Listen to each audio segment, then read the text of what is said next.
Welcome to Wildlife Rehabilitation from Rescue to Release, a podcast dedicated to licensed wildlife rehabilitators and the veterinarians who support them. I'm your host, Gail Buell.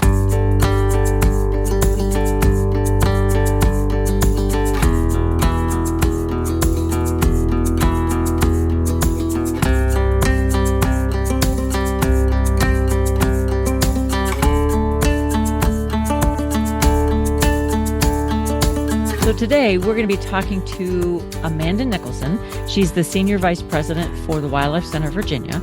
And joining her is Dr. Karra Pierce, and she is the Director of Veterinary Services for the Wildlife Center of Virginia. But we're not talking about the Wildlife Center of Virginia today, although at some point we certainly probably will. However, we are going to be talking about NWRA, or the National Wildlife Rehabilitators Association. And both Amanda and Dr. Pierce are very, very familiar because they both do a lot of work for NWRA. So I hope you enjoy the episode. Oh my goodness, Amanda, Dr. Karra, I'm so happy to have you with me again on the podcast. So, of course, we've had you on different episodes for different seasons, and now you're together, and we're all going to be talking about the National Wildlife Rehabilitators Association, or NWRA. But before we kind of really get into that, what I would like is a brief from each of you, just a brief origin story about how you got to this point in your rehabilitation career. You're both at the Wildlife Center of Virginia, but that, and then kind of an origin story of how you ended up getting involved in NWRA. And then we'll get involved in the NWRA piece. So, Amanda, do you want to go first? Yes, I'm Amanda Nicholson. I am currently the Senior Vice President at the Wildlife Center of Virginia. And my origin story for the Wildlife Center is basically I went to college. I was a biology student. I graduated from college and then I started working here. And that's my really short version. That was all many, many years ago. I got involved with the Wildlife Center when I was in college by doing an internship here. Highly recommend for all young people or older people who are seeking a change of career, but internships are great. Um, so yeah, I graduated from college. I started working at the Wildlife Center as a wildlife rehabilitator and a weekend front desk coordinator, and that was 24 and a half years ago. And I have done many things over the years and somehow blinked and I don't know, dozens of years passed by and now here I am, the vice president of this place. Who knew? I know. Time is like that, isn't it? Just like you said, when you blink, it's like, what? How did I get here? So yeah. Yes. Well, they're lucky to have you. Oh, thank you. They're also lucky to have Dr. Karra Pierce. So would you like to go next? Sure, I can go next. So I am Dr. Karra. I am the Director of Veterinary Services at the Wildlife Center of Virginia, and I'm also a board member for NWRA. My origin story, goodness, I was in undergrad and I thought I was going to be a human doctor. I was pretty sure I was going to go into human medicine, but I kept signing up to volunteer with animals. And I just kept doing that. And people kept saying, "You're sure?" And I was like, "Yeah, I just like animals on the side. But I'm going to be a human doctor." And then I signed up for an internship at a wildlife center during my undergraduate degree. And that changed it all. I was like, oh boy, nope. I'm going to work with wildlife and I'm going to be a doctor for wildlife. Excellent. Went to vet school with the intention of, I was only ever going to work with wildlife. So I slogged through the cats, the dogs, the horses, the cows to get to where I am today. And I came as an intern to the Wildlife Center as a veterinary intern. And I've held many positions here since. But now I'm in my, I don't know, seventh year, I think. And I'm the Director of Veterinary Services here now. Awesome. And again, they're very lucky to have both of you at the Wildlife Center of Virginia. And I did in my introduction kind of say that we may have to talk about the Wildlife Center of Virginia at some point in time because it's a pretty phenomenal facility. But today, of course, we're talking about another organization, NWRA, which is a nonprofit organization, if folks didn't know. And who wants to talk about kind of, in general, the origin story of NWRA? I Been can't around a long time. I guess. So, NWRA is the National Wildlife Rehabilitators Associations. I'm sure Gail has mentioned the acronym many times. I kind of slur it like a word. I'm like NWRA. I kind of say it like a word that isn't actually a word. But it was created in 1982. So before I was born, t almost 10 years before I was born, actually. That's embarrassing. Oh gosh, that's great for you. Oh my gosh, that's that blink the time passes. I'm like, I graduated from high school in 1982.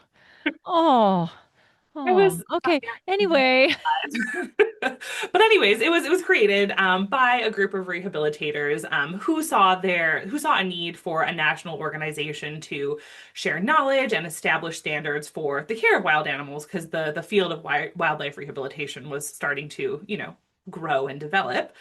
And it actually was born out of their first symposium, I think was 1982. I think that first one was in Minnesota too. I think it was Naperville, Illinois.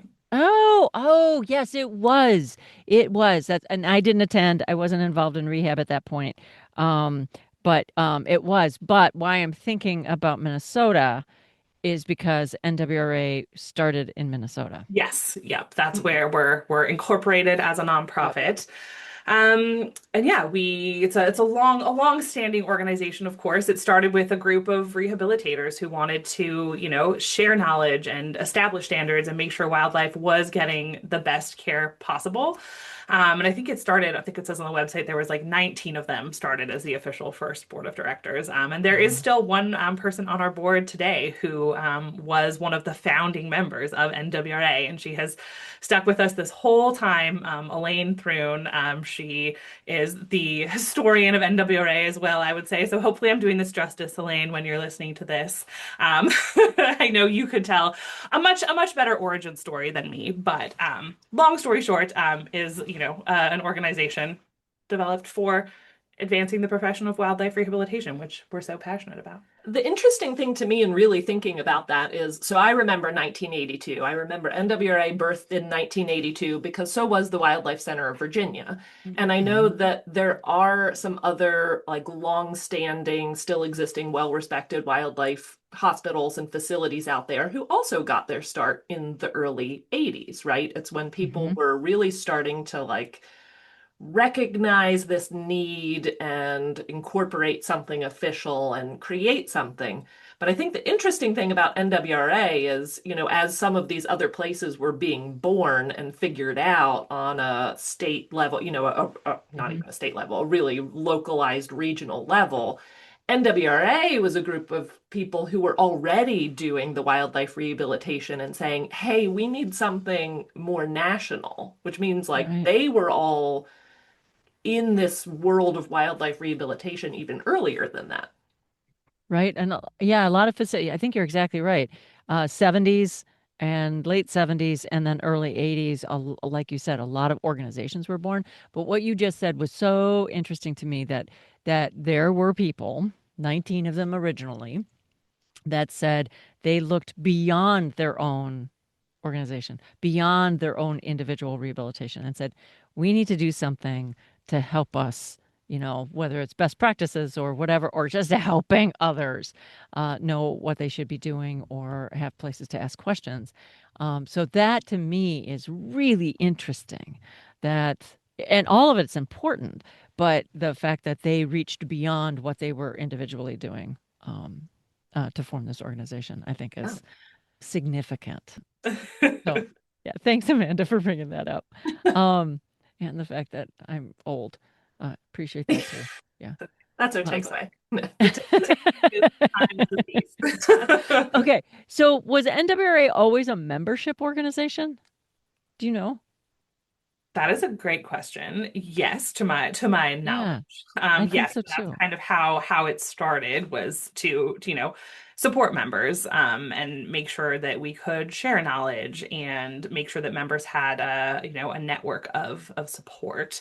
And we are still to this day a member organization. I am the chair of the membership committee, so one of my jobs on the board is trying to make sure that we are giving members the support they need. And we have a team of staff that help with things like that now as well.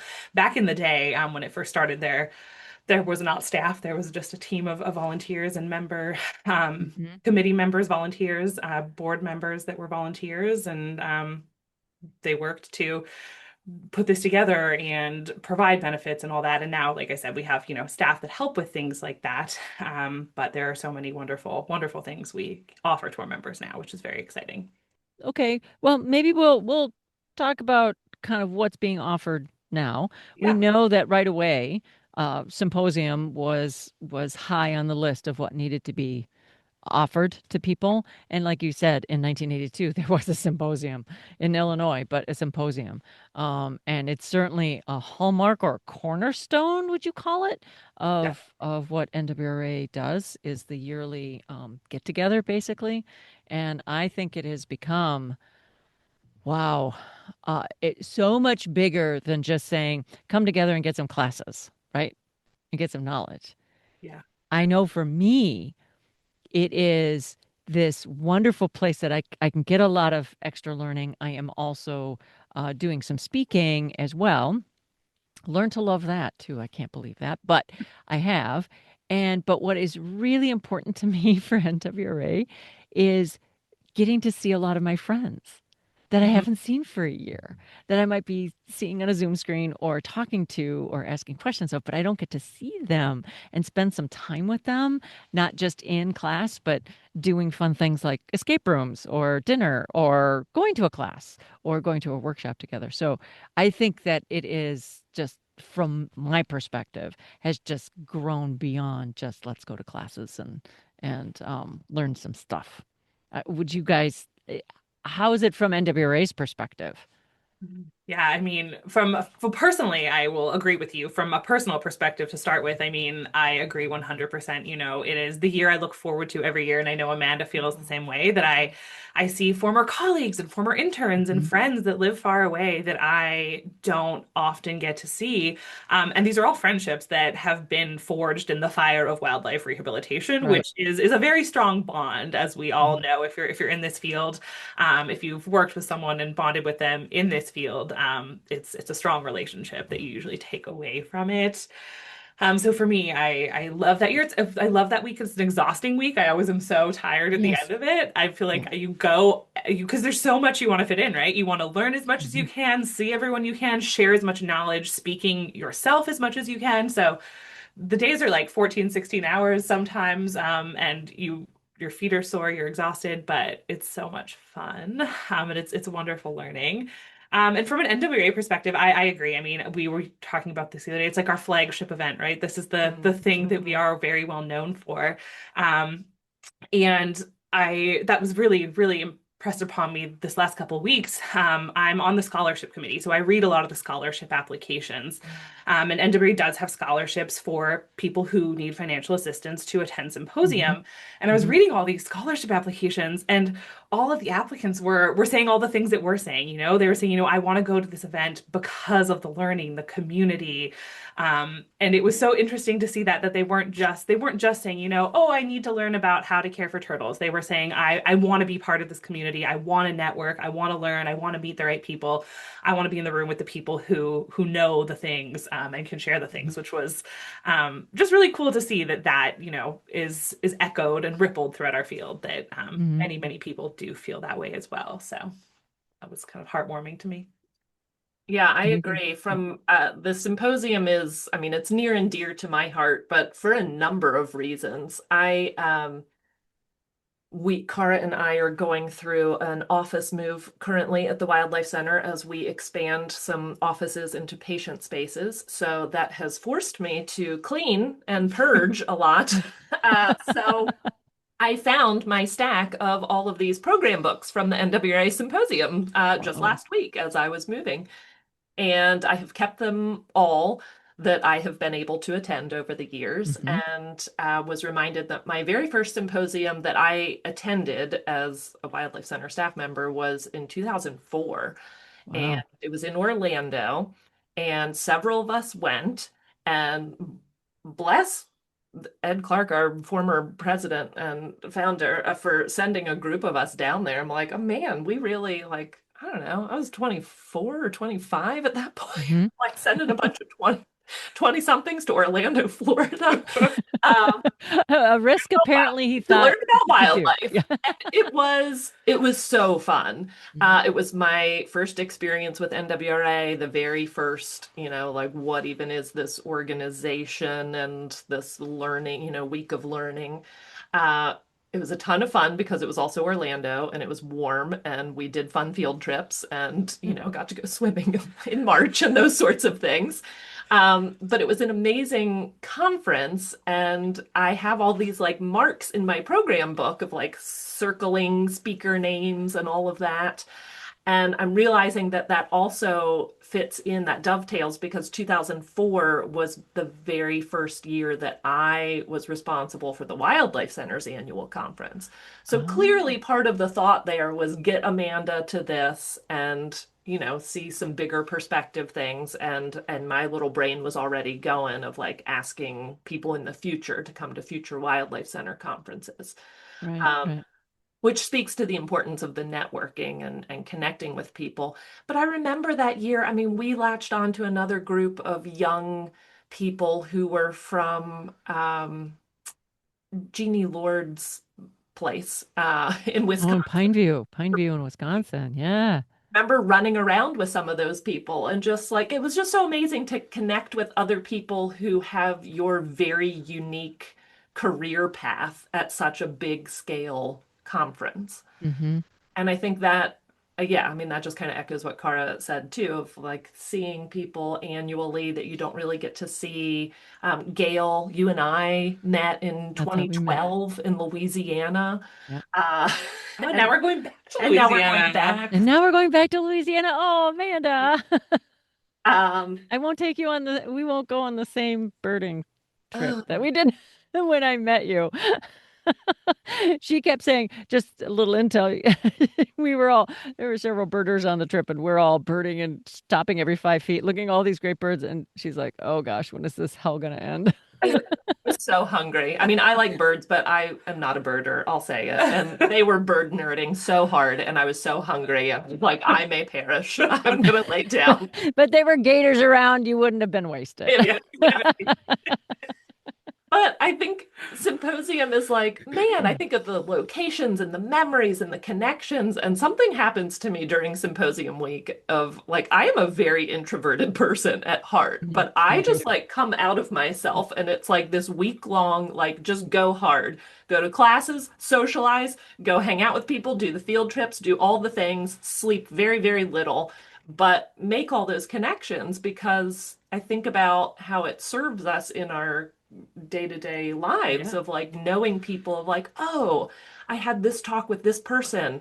I'm going to email them or call them and, Mhm. see what their take is. And, the classes are so excellent, but it's also that connections and learning things in between classes and at lunch and at dinner and at the bar and all of Mhm. those that help carry us forward and, be able to continue to grow, really. Knowing who to call if you need to train a tiny owl, for Yeah, example. exactly. Exactly. So, The other thing that was occurring to me through all of this, because all of this resonates with me, but the other thing is that we're coming together with people that are all maybe doing different rehabilitation, but all kind of coming from similar situations. And you don't have to explain yourself yes. Yes. Yeah. or defend yourself. Yeah. Yep. You are with your people. Yep. Yep. Totally. And that just also, I'm an introvert as well. No one believes it, but it's very, very true. And I can also do the same thing, Amanda. I can just be myself. I can just be more relaxed. I can be out there. I'm exhausted at the end, just Yeah. like both of you said.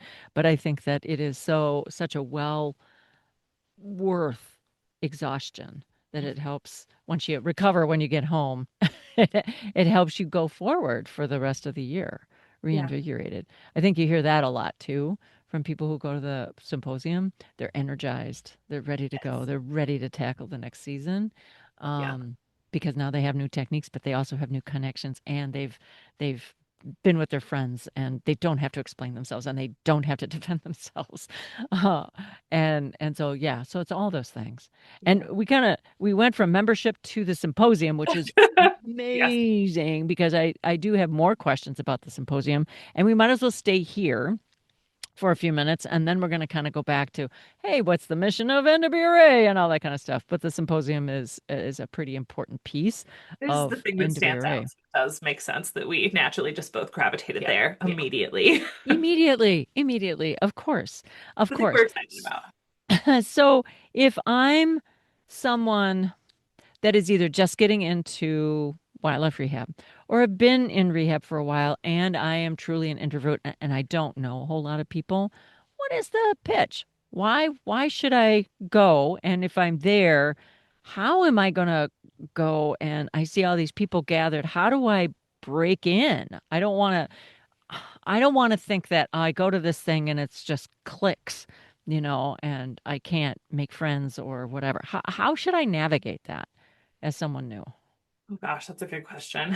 Well, I think we've sort of already almost answered it by our pitch of it's a room full of people who have Yes. the same ideology as you, the same passion as you, and I think by virtue or just by default, that makes it a room of really nice people. We are all people who are so compassionate and caring about animals, and that kind of just spills over, I think, into the way we welcome new people in as well, in my opinion, at least. So I would say, gosh, I mean, come for starters. If you're hesitant, if you're like, oh, I don't know, will I be welcome? You are welcome. Please come. Please engage. Please come join us because we are a group of very welcoming, kind people, I think. I'll say a blanket statement across the board. We're Mm, welcoming and kind. So I would say that is the first step. Be brave, come. We're not scary, I promise. And then ask questions, go to talks, introduce yourself to people, and just make those connections, go on field trips, really, really engage in those ways. And I have been really, really fortunate the last couple of years.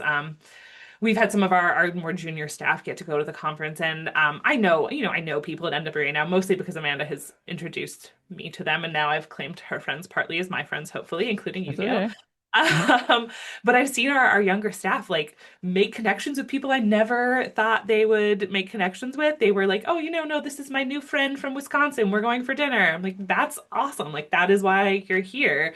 Mhm. And they didn't know that person before. They just walked up to the lecture, had a common interest, and it kind of just built from there. So, um, that's a long answer, but Yeah, I mean, I would say if you're really solo, if you're breaking into this solo and are really, really introverted, still like you can do it. Like find the courage to lean into some of the offerings that are also included with the Mhm. mm, symposium, things like the icebreaker that's at the start of the week or the banquet that's at the end of the week, because those are built-in opportunities to get to talk to people.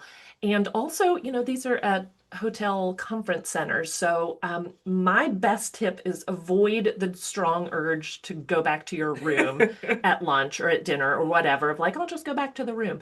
Um, like grab your lunch and like sit out in the main area, because this to me is how you really meet people, because people congregate in these big public spaces Mhm. and it's very easy to then kind of lean into a conversation or get absorbed. Mhm. Also, if you do know anyone, find yourself an extrovert who's going to like bring you along for the ride a little bit and just make a few introductions. I imagine that's what, I had the fortune of traveling to my first symposium with a couple of coworkers who were more extroverted than I was. And I imagine that's how we, ended up making connections with some outside people. And then it's like, one night we went out dancing as like a huge group. And I was like, I never would have like yeah, I was like, started this on I my can't see own, you but signing up for a dance event. no, but it was so fun. So, yeah. The other thing that and because I'm an introvert, I wish I would have done this more. I certainly do it now with abandon almost, is that if you hear a speaker and you just want to meet them, maybe you don't even have a question and they are done with their talk and of course you get ushered out of the room so the next speaker can talk, but go introduce yourself. Yeah. Say, I really enjoyed your talk, or maybe you do have a question, but they are people just like the rest of us. Yes. Yeah. And it took me a long time to not be intimidated, by that oh, they know so much more than I ever will know, and it's like, no, they're people too, and talk to them, and it makes it so much easier, even if you just meet once, so much easier for you to contact them later if you do have a question. Mhm. Yeah. Like, I heard your talk at NWRA and I'm confused about this, or this is the case I have, and I'm not exactly sure where to go from here. Yeah. It makes it so much easier if you meet somebody face to face. Yeah, that really resonates with me. And I have a very specific example. So, way back in the day when I was in undergrad rehabbing, I had Dr. Rebecca Dewar's like avian splinting Mm. manual. And I like Uh-huh. lived and died by that book. And Hmm. I thought, I was like, Dr. Rebecca Dewar, she is a celebrity. She is the coolest person I could ever imagine. Like, I couldn't even imagine the opportunity to ever meet her one day. I was like, this to me is like, this is a celebrity, basically. Hmm. At my very first symposium in St. Louis, I saw her across the room and I was like, that's Rebecca Dewar right there. And the person I was with was like, oh, I'll introduce you. And just walked me right over and was like, this is Karra. And I was like, hi, I'm Karra. I know Rebecca Dewar. Like I was so awkward. It was terribly Hmm. awkward. And now I'm on the board with her, which like I meet with her multiple times a year. And it just blows my mind that NWRA has, given me that opportunity to meet my heroes really, and then like now Hmm. sit at a table with them and like make decisions with them and work with them. It was almost gonna make me cry, so I should stop talking about it.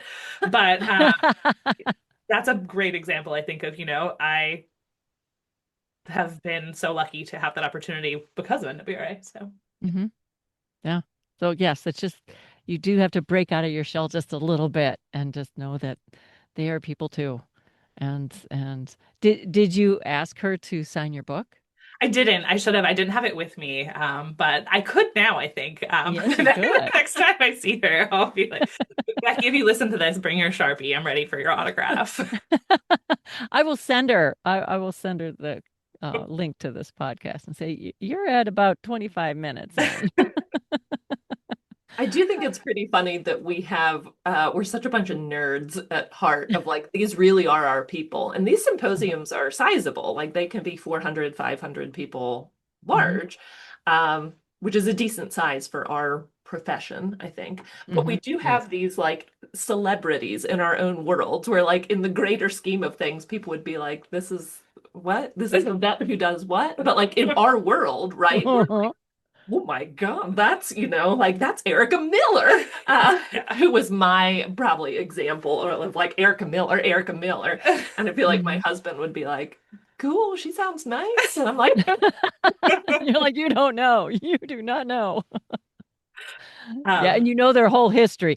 They've done this and they've done this and they've done this. and they're like, And they wrote this book and this article. And I'm like, but they're also really accessible, I think. yeah. Like early on, I don't know where I found the guts, honestly, but I think it was my strong like overachiever drive and wanting to do well at work that I just was like, I'm gonna buck up and go introduce myself to this bigger name person, mostly because at that time I was after trying to like make contacts and pick for the Wildlife Center's Call of the Wild Mhm. conference. So like, hi Mark Mitchell, you're cool. Maybe you want to come speak at our little conference sometime, which now our conference is quite large as well. Yes, it is. Yeah. Yes, So, it but is. I think all of these people are super accessible, and they're nice humans too. Like they are very accomplished and have done a lot. But again, it's all like we all understand where each other are coming from, I think. Hmm. yeah. No. And Yeah. one thing I'm kind of just gonna add a topic, Gail. I hope this is okay. Oh, of About course. symposium, that one thing I love about our symposium is we move to different cities every Hmm. year.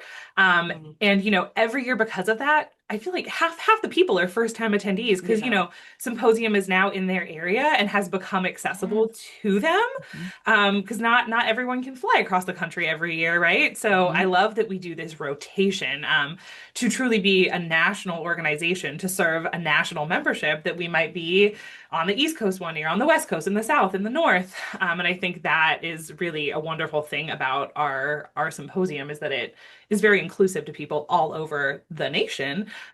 in that sense. And I just love at the member meeting, you will ask, who are first time members? And to see like half the room put their hands up is Right. so exciting to see that we've, are bringing them into our community, and Mhm. welcoming them into this thing that we love so dearly. So All I right. kind of just derailed that and added something that I felt was important. No, I'm glad you did. I'm glad you did because you are exactly right. There and a lot of those folks because of the host committee, right? So they're NWRA kind of travels to different areas where there are rehabilitation facilities that can help host the national conference, and then that provides a lot of the field trips and all those kinds of things. But a lot of volunteers and interns that would not normally be able to travel or wouldn't even think about doing it are now involved, and Mhm. so they get exposure to it. So not just the rehabilitators, but all the folks that are helping in that rehabilitation realm. Um, so because it takes a lot of people to put on the symposium. So there's a question. Do you have any idea how many people it takes to put on a symposium? Oh my goodness. Well, I something think we failed to mention is Amanda's on the program committee. So she a Ah, large role in Yeah, developing the yes. program for the conference. So putting together the educational offerings. Yes. So hmm. I could let you talk about that if you want. Yes, yeah, I don't know. We made it this far in and I didn't dig into that, which is, I mean, we talked about my entry point into NWRA as Mhm. like a organizational member, but at some point along the way, actually, I think it was 2015, uh, I was asked by Erica Miller. Ah, So yes, I think I loosely got to know Erica over the years. I had probably asked her to come and speak at the Wildlife Center's conference at some point, and she knew that I organized that and enjoyed organizing a conference.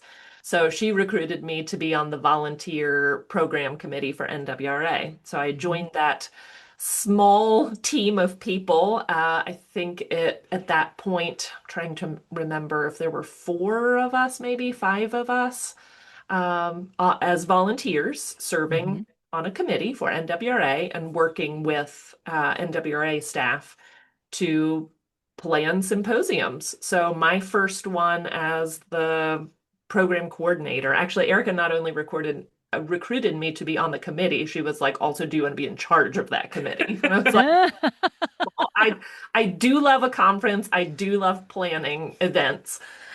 So sure, that sounds great. Um, No problem. no See you on the problem. weekend. Who could say So no? So I was like, okay. So, It's yeah, Erica Miller. so 2015 was my first year as the program coordinator, Hmm. and I've been doing that ever since. So this was my 10th year, I guess. 10 Wow. years of doing that. And I've now forgotten where our what the initial question was out of all this. How many people does it take? yes. That was it. Yeah. There you go. You Like remembered. I knew we'd come about back to it. symposiums. Um, yeah, so we have a small committee of people who put this on. And we do work with the NWRA paid staff. And I do feel like maybe not a lot of people fully Mm. understand the structure of NWRA. So this will be a great Yeah. opportunity to talk about that too. But using the program committee as a model. Um, it's a small collection of people who do a lot of the legwork. We are receiving the applications from speakers, reviewing them, making decisions, building out a schedule. That takes forever. It feels like that's the super stressful part for me, Okay. is making it all fit together. It's also kind of fun because it's like a puzzle, but Mm. trying to fit together the best program that we can put together and then communicating with speakers and getting handouts and recruiting moderators and um, remind me to come back to that moderators Moderators.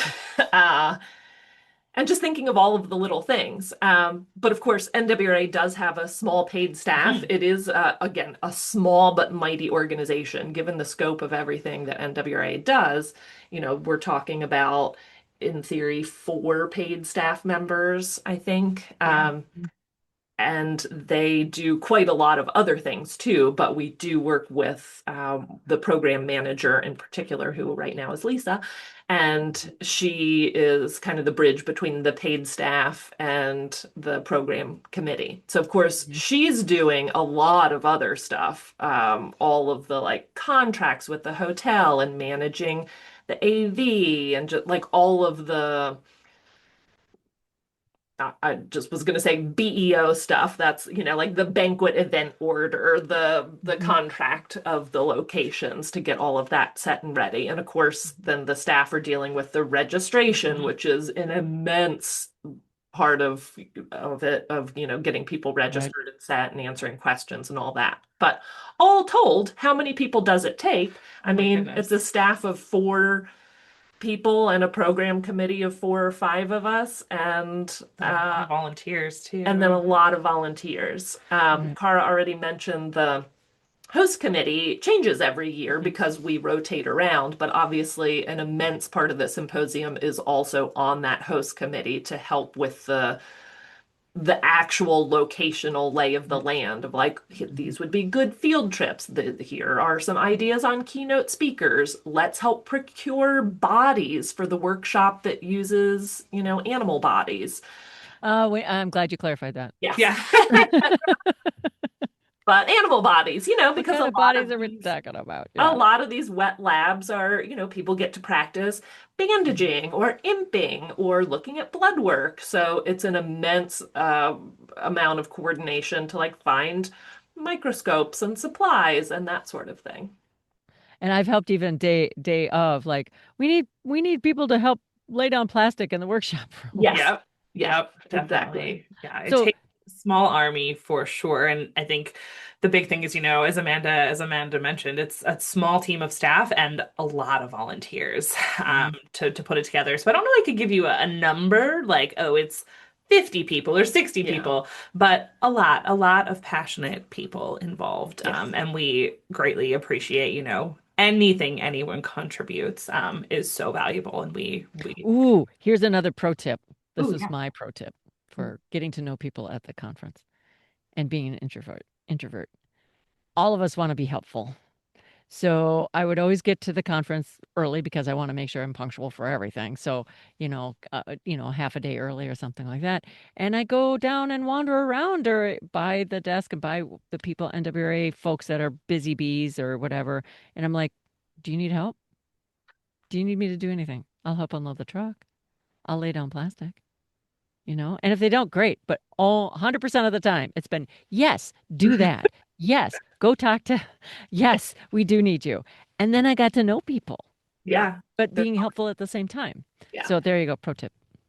Which then, so the point I wanted to come back to too was we also depend on volunteer moderators at the Yes. symposium. And Uh-huh. man, as an attendee, looking back, first as a symposium attendee and then as a speaker, because I slowly started speaking over the years as well. Hmm. Um, I always really admired the NWRA setup for moderators of like, NWRA runs a tight ship with the symposium. There's a lot of information, there's a lot of speakers, everybody gets their time, and we, like run things on schedule because you Hmm. have to with a Yeah.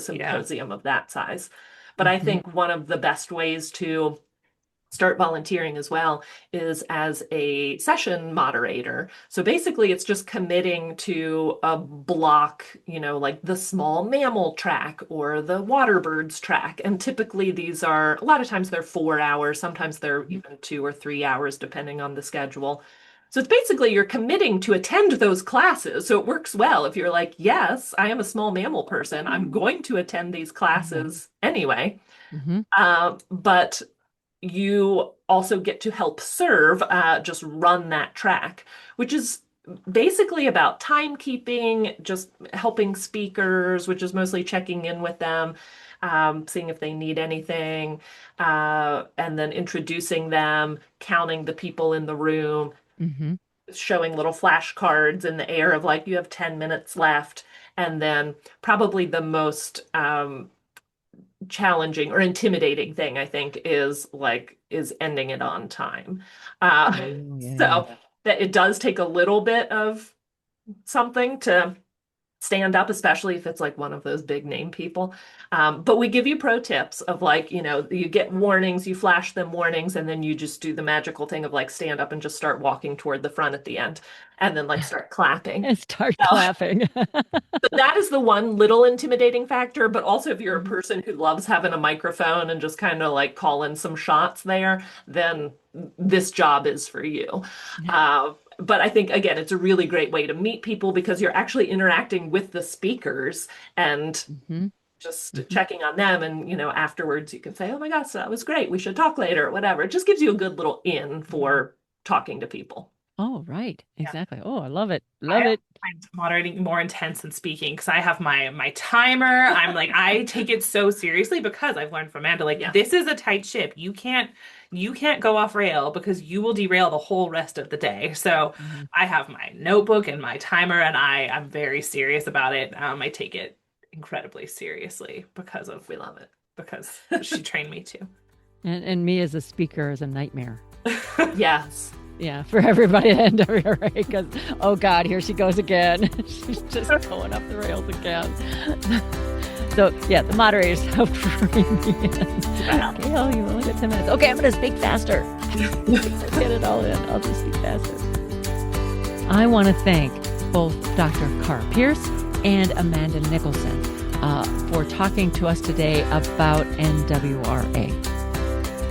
Wildlife Rehabilitation from Rescue to Release is a production of Partners for Wildlife, working hand in hand with wildlife rehabilitators and the veterinarians to support them to improve the welfare of orphaned, ill, and injured wildlife. Our executive producer is me, Gail Buell. I'm the Partnership Coordinator for Partners for Wildlife with the Raptor Center at the University of Minnesota College of Veterinary Medicine. Our producer is Reese Rosato.